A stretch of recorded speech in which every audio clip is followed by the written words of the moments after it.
friends, in this video we are going to study about RFLP, which is a DNA marker. We have already studied about what is DNA marker and what are their types. So in this video we mainly focus over RFLP, which is a co-dominant DNA marker. So RFLP stands for Restriction Fragment Length Polymorphism.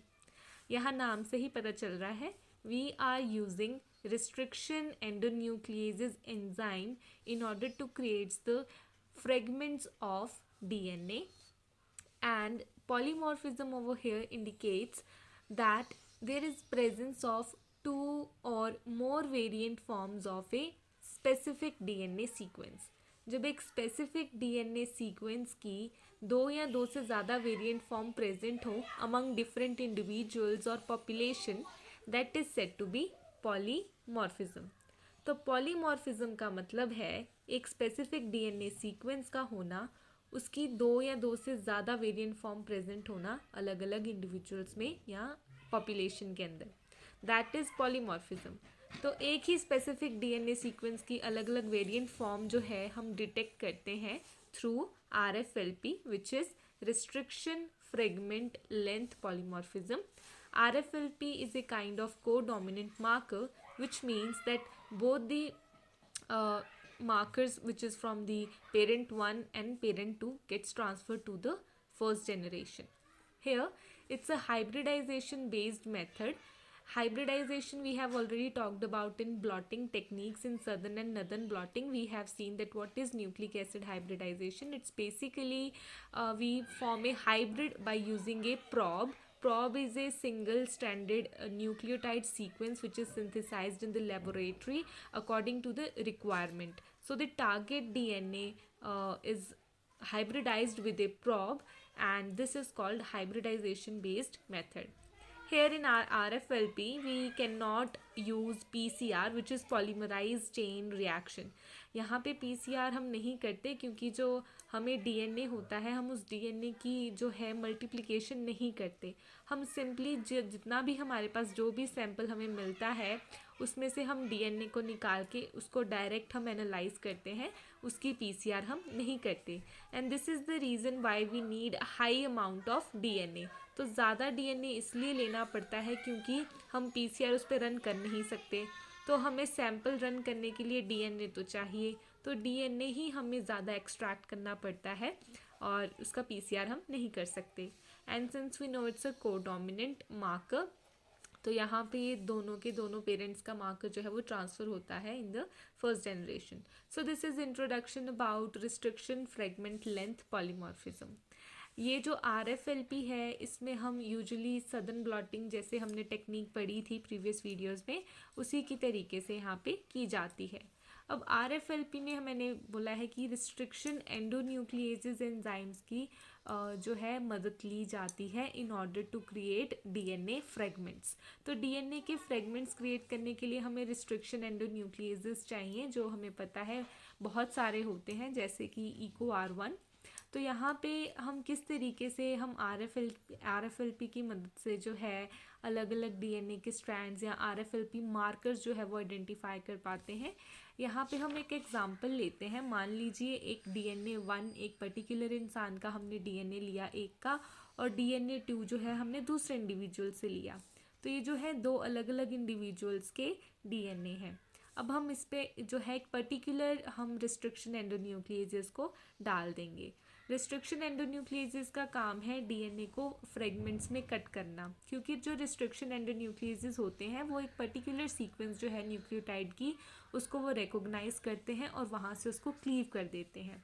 तो हर एक individual के अंदर जो restriction site की जो location है वो अलग अलग होगी. जैसे DNA 1 के अंदर रिस्ट्रिक्शन साइट आपको यहाँ दिख रही है, जबकि DNA 2 के अंदर आपको जो लोकेशन है वो अलग दिख रही है.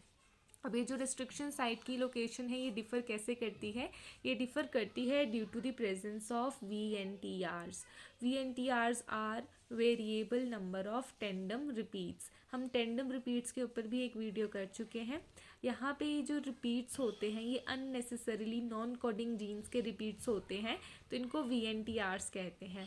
हम देखते हैं कि DNA 2 के अंदर सिर्फ यहाँ पे 5 VNTRs है, जिसके बाद हमें एक रिस्ट्रिक्शन साइट जो है उस एंडोन्यूक्लियस को मिल जाती है। लेकिन डीएनए 1 के अंदर जो है वो 7 से 8 VNTRs मौजूद हैं, जिसके बाद रिस्ट्रिक्शन साइट आती है, जिस कारण से जो रिस्ट्रिक्शन साइट है वो डीएनए 1 और डीएनए 2 की डिफर कर जाती है। तो जब यहाँ पे जो है क्लीवेज होती है तो जो फ्रेगमेंट्स की लेंथ जो है वो अलग अलग बनती है, राइट। तो इस तरीके से जो है हम रिस्ट्रिक्शन एंडोन्यूक्लियस की मदद से जो है डिफरेंट फ्रेगमेंट्स जो है वो क्रिएट करवाते हैं अलग अलग डीएनए सैंपल्स की। उसके बाद हम इनको एनालाइज करते हैं with the help of southern blotting technique. तो यहाँ पे हम डायग्राम की थ्रू समझते हैं कि किस तरह से हम RFLP परफॉर्म करते हैं। सबसे पहले मान लीजिए हमारे पास 3 अलग अलग इंडिविजुअल्स के 3 डिफरेंट सैंपल्स हैं। तीनों के अंदर हमने डीएनए ऐड करके एक पर्टिकुलर रिस्ट्रिक्शन एंडोन्यूक्लियस एंजाइम को ऐड कर दिया। उसके बाद हमें पता है कि जो रिस्ट्रिक्शन एंजाइम है वो इनको क्लीव करके फ्रेगमेंट्स में जो है डीएनए को प्रोड्यूस करेगा। तो ये रिस्ट्रिक्शन जो है यहाँ पे रिस्ट्रिक्शन फ्रेगमेंट्स बन जाएंगे, बहुत सारे डीएनए के फ्रेगमेंट्स हर एक ट्यूब के अंदर बन जाएंगे। उसके बाद हमें तीनों सैंपल्स को जो है वो एग्रोस जेल इलेक्ट्रोफोरेसिस करवाएंगे तीनों सैंपल्स की। मान लीजिए पहले वेल में पहला सैंपल है, दूसरे में सेकेंड, तीसरे में थर्ड, और ये तीनों के जो है हमें डीएनए के बैंड्स नज़र आएंगे। जैसे ही हमें ये तीनों डीएनए के बैंड्स नज़र आएंगे उसके बाद हम इन डीएनए बैंड्स को जो है ये जो डबल स्ट्रैंडेड डीएनए बैंड्स हैं इनको सिंगल स्ट्रैंडेड में कन्वर्ट करेंगे by denaturation using sodium hydroxide and sodium chloride. तो सोडियम हाइड्रोक्साइड का यूज़ करके हम इनको सिंगल स्ट्रैंडेड में कन्वर्ट कर देंगे और सोडियम क्लोराइड की यूज़ करके हम इसको न्यूट्रलाइज कर देंगे। तो यानी कि हमारे पास ये जो एग्रोस जेल होगी उस जेल के ऊपर जो है जितने भी ये बैंड्स नज़र आएंगे after denaturation they will be single stranded DNA bands. तो तीनों सैंपल्स के जो है हमारे पास ये बैंड्स तैयार हो जाएंगे सिंगल स्ट्रैंडेड। उसके बाद हम क्या करेंगे, उसके बाद हम करेंगे southern blotting.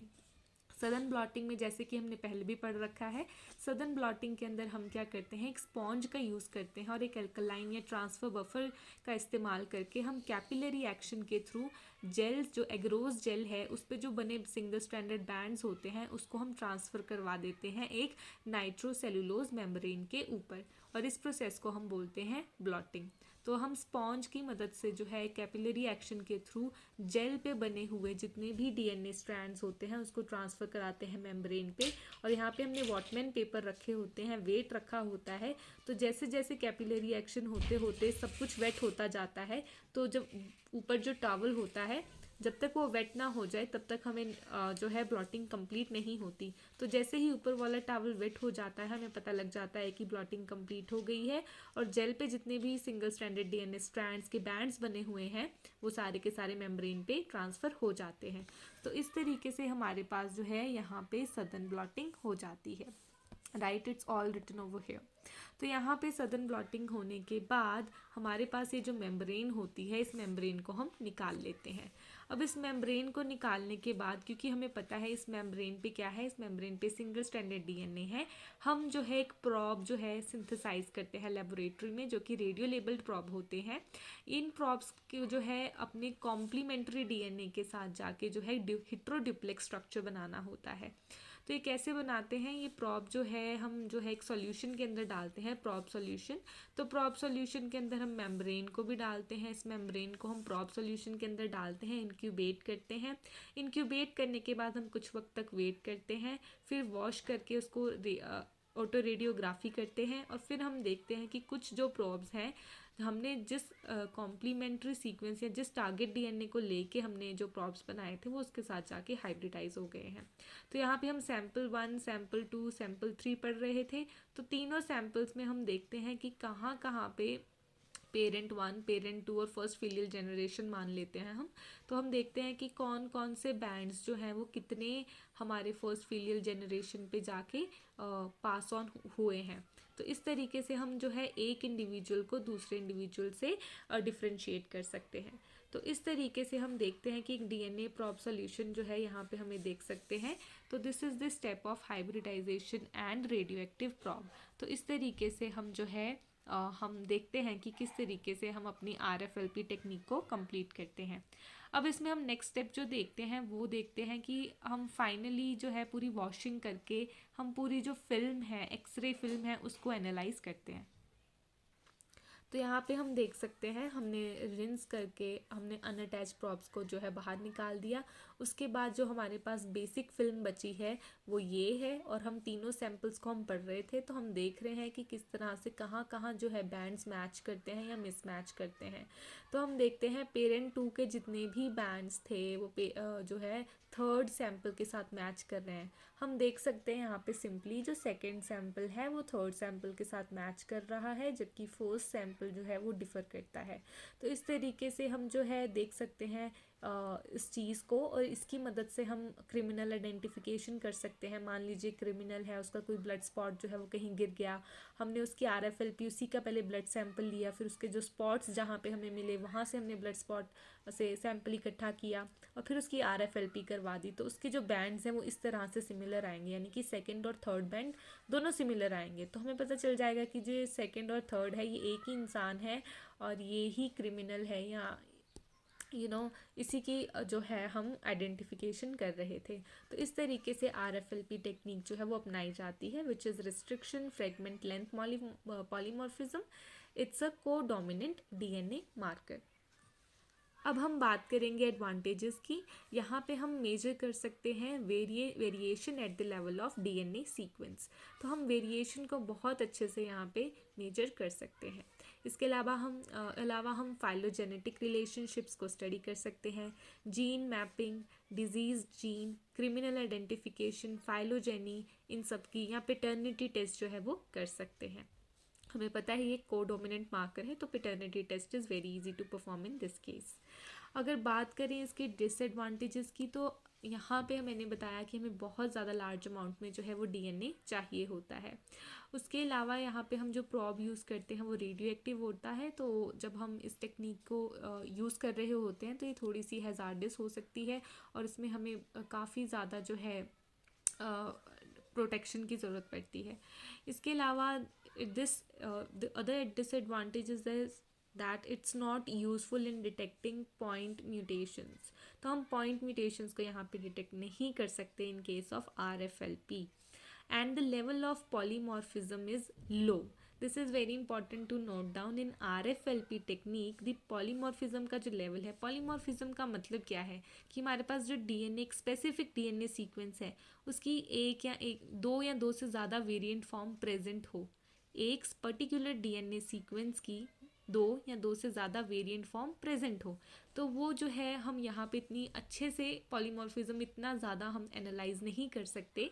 So the level of polymorphism is low in restriction fragment length polymorphism, right. ये एक हमारे पास यहाँ पे डिसएडवांटेज हो गया, जो कि हम आगे जो हम मार्कर्स पढ़ेंगे such as RAPD and AFLP, वहाँ पे पॉलीमॉर्फिज्म का लेवल इससे बेहतर होगा। यहाँ पे एक डिफरेंस हम और देख सकते हैं कि RFLP जो है इसमें हम हाइब्रिडाइजेशन टेक्निक इस्तेमाल कर रहे हैं, जबकि अगले मार्कर्स में हम नहीं करेंगे।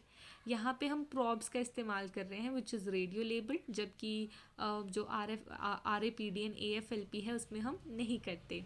इसके अलावा एक और चीज़ है, यहाँ पे हम हाई अमाउंट ऑफ DNA करते हैं, PCR का इस्तेमाल नहीं करते, जबकि बाकी जो अगली हम AFLP या RAPD पढ़ते हैं उसमें हम PCRs का इस्तेमाल बहुत ज़्यादा करते हैं।